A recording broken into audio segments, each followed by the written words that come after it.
तो दोस्तों ये कहानी एक 15 साल की लड़की हैना और उसके पिता एरिक की है। ये दोनों फिनलैंड के घने जंगलों में बने एक घर के अंदर रहते हैं। जब हैना 2 साल की थी तब से एरिक उसे लड़ने के सभी दांवपेच सिखा रहा है। वह पिछले 13 साल से हैना को शिकार करने, निशाना लगाने और अपने दुश्मन को हैंड टू हैंड कॉम्बैट में हराने की ट्रेनिंग देता है। दरअसल एरिक भी पहले एक CIA एजेंट हुआ करता था, लेकिन एक दिन उसे एजेंसी का टॉप सीक्रेट पता चल गया। तब से CIA की सीनियर ऑफिसर मरीसा उसे मारना चाहती है, इसीलिए वह अपनी बेटी के साथ यहाँ छिपकर रहता है। एरिक ने हैना को कई भाषाएं बोलना सिखाया है। अब जब हैना बुक पढ़ रही होती है तो उसे उसकी माँ की तस्वीर मिलती है, जो अब इस दुनिया में नहीं है। एक दिन एरिक जब उसे म्यूजिक के बारे में पढ़ा रहा होता है तो वह पूछती है कि म्यूजिक सुनना कैसा होता है। मैं उसे अपने कानों से सुनना चाहती हूँ। एरिक कहता है कि बाहरी दुनिया तुम्हारे लिए सेफ नहीं है। हालांकि हैना को ऐसा नहीं लगता। वह कहती है कि अब मैं तैयार हूँ। जिसके बाद एरिक बाहर जाता है और गड्ढा खोदकर एक डिवाइस बाहर निकालता है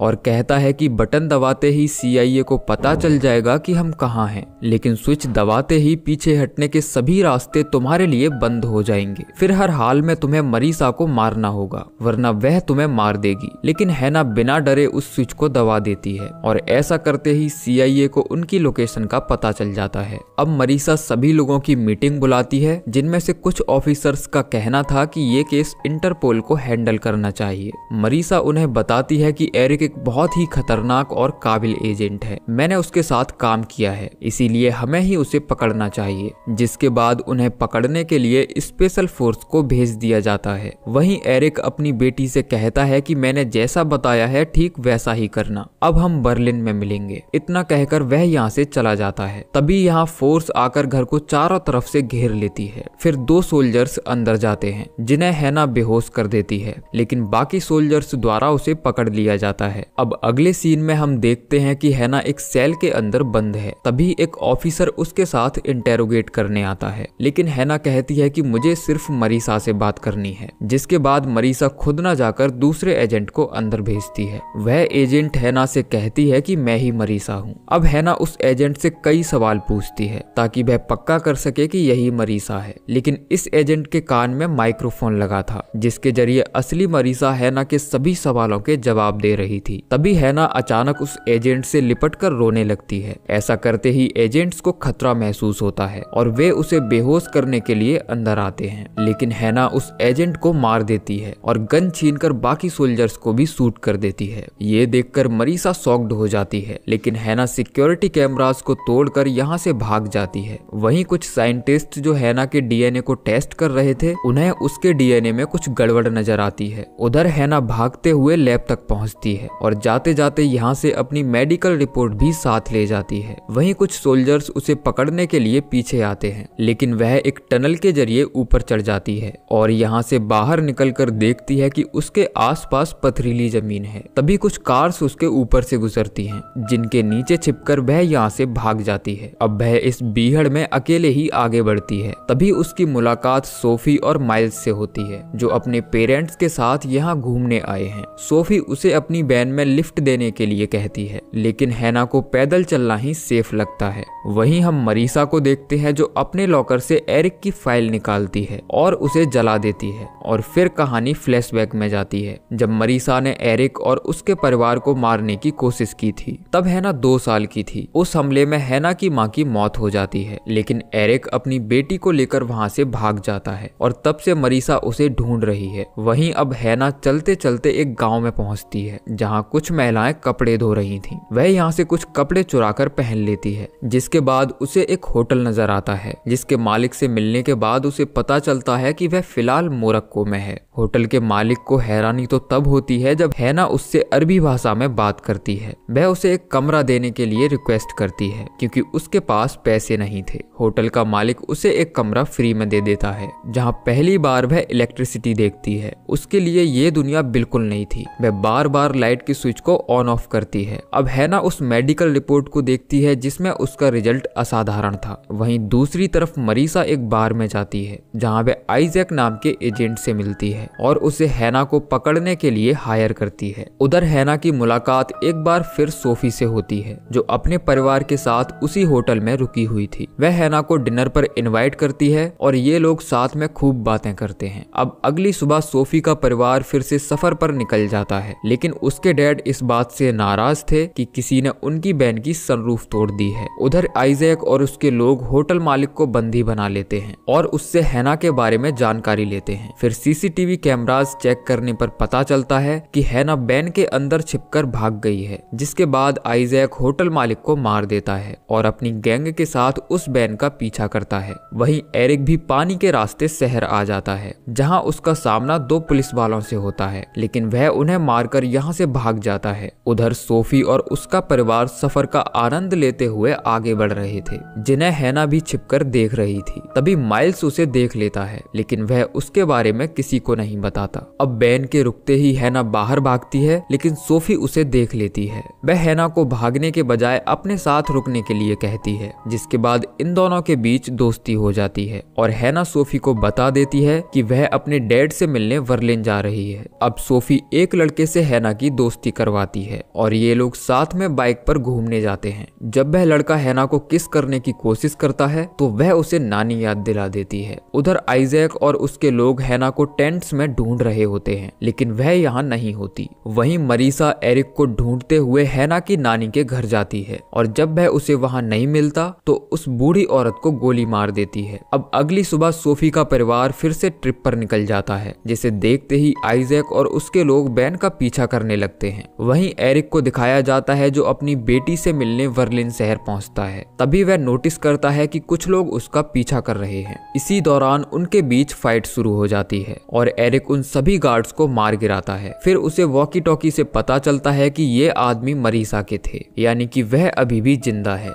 जिसके बाद वह मरीसा से फोन पर बात करता है और उसके घर जाकर एक एजेंट को गोली मार देता है, लेकिन उसके अंदर आने से पहले ही मरीसा यहाँ से भाग जाती है। वहीं हम हैना को देखते हैं, जो नोटिस करती है कि कोई उनका पीछा कर रहा है। तभी सोफी की माँ बैन को साइड में लगाती है और हैना सोफी से कहती है कि चाहे जो भी हो जाए तुम मेरा पीछा मत करना। जिसके बाद वह बैन से कूदकर पोर्ट की तरफ भागती है, जहाँ आइजैक और उसके लोग हैना का पीछा करते हैं, लेकिन वह इन्हें चकमा देकर कंटेनर्स के बीच में छिप जाती है। अब जैसे ही आइजैक के साथी उस पर हमला करते हैं तो वह उनमें से एक को मार देती है। तभी सोफी उसे ऐसा करते देख लेती है और वह डर कर यहाँ से भाग जाती है। फिर आइजैक उसका पीछा करता है, लेकिन आगे रास्ता बंद था, जिसके बाद वह पानी में कूदकर भाग जाती है। लेकिन आइजैक और उसके साथी सोफी के परिवार को बंदी बना लेते हैं। तभी वहाँ मरीसा आती है और एक एक करके सभी से इंटेरोगेट करती है। वह इस परिवार की सबसे कमजोर कड़ी माइल्स को टारगेट करती है और वह उसे बता देता है कि हैना अपने डैड से मिलने वर्लिन जा रही है, क्योंकि जब हैना ने सोफी को अपने बारे में बताया था तब माइल्स ने उनकी बातें सुन ली थी। वहीं हम हैना को देखते हैं, जो एक शिप में बैठकर बर्लिन पहुंचती है। फिर वहां से उस पार्क में जाती है जहां उसके डैड ने मिलने के लिए बुलाया था।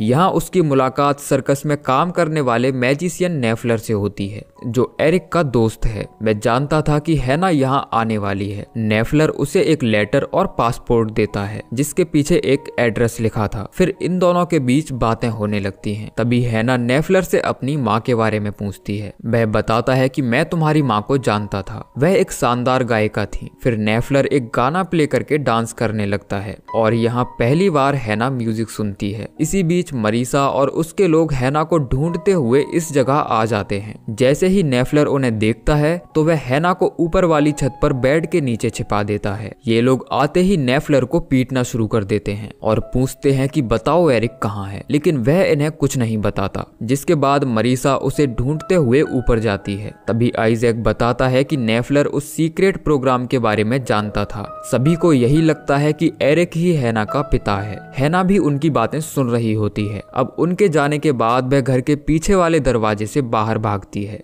जिसके बाद एक साइबर कैफे जाकर एरिक के बारे में सर्च करती है, जहां उसे पता चलता है कि एरिक उसका बायोलॉजिकल फादर नहीं है, यानी कि मरीसा ने जो कहा था वह सच था। अब वह अपनी ग्रैंड मदर के घर जाती है, जहां दीवार पर उसकी मॉम की तस्वीर लगी थी। इस तस्वीर पर खून के धब्बे और गोली का निशान भी बना था। वह उसे देख ही रही होती है कि तभी वहां एरिक आ जाता है। अब हैना एरिक से पूछती है कि क्या तुम मेरे असली पिता हो। ये सुनकर एरिक थोड़ा परेशान हो जाता है। वह कहता है कि हाँ, मैंने ही तुम्हें पाल पोस कर बड़ा किया है। लेकिन अब हैना केवल सच सुनना चाहती थी। जिसके बाद एरिक बताता है कि मुझे CIA में प्रेग्नेंट महिलाओं को प्रोग्राम में शामिल करने के लिए भर्ती किया गया था। तुम्हारी माँ भी उन महिलाओं में से एक थी। दरअसल इस प्रोग्राम में बच्चों के जन्म लेने से पहले ही उनके DNA में बदलाव किए जाते थे, जिसके कारण उनमें डर और दया कम हो जाए और उनके लड़ने की क्षमता किसी आम इंसान से कहीं अधिक हो। CIA ये प्रोग्राम सुपर सोल्जर्स बनाने के लिए चला रही थी। मैंने इस प्रोग्राम में 20 औरतों को भर्ती करवाया था, लेकिन जब तुम 2 साल की थी तब मरीसा ने वह प्रोग्राम बंद करवा दिया और पूरी रिसर्च फैसिलिटी को तबाह कर दिया। वह तुम्हें भी मारना चाहती थी, लेकिन मैंने तुम्हें बचा लिया और इसीलिए मैं तुम्हें पिछले 13 सालों से ट्रेंड कर रहा हूँ ताकि तुम आने वाली मुसीबतों का सामना कर सको। एरिक कहता है कि बेशक मैं तुम्हारा असली पिता नहीं हूँ, लेकिन मैं तुम्हें बहुत प्यार करता हूँ। तभी हैना यहाँ से जाने लगती है। एरिक उसे रोकने की कोशिश करता है, लेकिन हैना उस पर हमला कर देती है। तभी मरीसा और उसके लोग यहाँ आ जाते हैं, जिसके बाद एरिक हैना को यहाँ से भागने के लिए कहता है और वह खुद आइजैक के लोगों का ध्यान भटकाने की कोशिश करता है। तभी उनके बीच फाइट शुरू हो जाती है और एरिक एक एक करके उन दोनों एजेंट्स को ढेर कर देता है। तभी मरीसा उसे गोली मार देती है और एरिक वहीं मारा जाता है। वहीं हैना फिर से उस जादूगर नेफलर के घर जाती है और देखती है कि वह छत से उल्टा लटका हुआ है और उसकी मौत हो चुकी है। तभी मरीसा भी उसे ढूंढते हुए यहाँ आ जाती है, लेकिन हैना के पास अपने बचाव के लिए कोई हथियार नहीं था। जिसके बाद वह नेफलर की बॉडी से एक तीर निकालती है, जिसे लेकर वह यहाँ से बाहर भागती है। लेकिन मरीसा सामने से उसका रास्ता रोक लेती है। वह कहती है कि मैं तुम्हारी मदद करना चाहती हूँ। हैना कहती है कि अब सब खत्म हो चुका है, मैं किसी को चोट पहुंचाना नहीं चाहती। जिसके बाद वह यहाँ से जाने लगती है। तभी अचानक दोनों तरफ से हमला होता है, जिसमें मरीसा तीर लगने से जख्मी हो जाती है और हैना को भी गोली लगती है। लेकिन हैना फिर से उठ खड़ी होती है और मरीसा का पीछा करते हुए ऊपर चढ़ती है। तभी मरीसा फिसलकर नीचे गिर जाती है और उसके हाथ से गन छूट जाती है। फिर हैना गन को उठाकर उसके पास आती है और कहती है कि निशाना फिर से दिल पर नहीं लगा। जिसके बाद वह उसे शूट कर देती है और इसी के साथ ये फिल्म एंड होती है। तो दोस्तों, ये थी कहानी हैना मूवी की, जो जरूर आपको पसंद आई होगी। बाकी आप नीचे कमेंट करके जरूर बताइए कि ये कहानी आपको कैसी लगी। मिलते हैं अगली वीडियो में, तब तक के लिए जय श्री कृष्णा।